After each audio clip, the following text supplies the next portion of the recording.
भाजीला कसं मस्त काळा मसाल्याचं झालं आहे, सुंदर मस्त भाजी चिकनची. चिकन काळा मसाला भाजी. लागणारं साहित्य: चिकन पहिलेच मी वाफून घेतलं. तर मी तर आंबाडी मसाला घेतला, कांदा लसूण आणि त्याच्यामध्ये विलायची पण टाकायची हिरवी. आपण लोखंडी कढई करायचं. आता मसाला टाकू, पण तेल तापलं चांगलं. त्याच्यामध्ये आपण मसाले आपण कढीपत्ता टाकू. बघा कसं तेल सुटलेलं आहे. मसाला असं चांगलं परतवला ना मस्त होतं. काळ्या मसाल्याची चिकनची भाजी करायची. आपण आता त्याच्यामध्ये टाकू चिकन.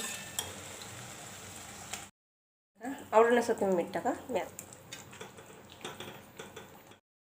भाजी होती. आता त्याच्यामध्ये गरम पाणी टाकायचं. आता हे पाणी सुपचं सगळं टाकून देऊ त्याच्यामध्ये. बघा आपल्या भाजीला कसं मस्त तर रस्सा पेशल काळा मसाला.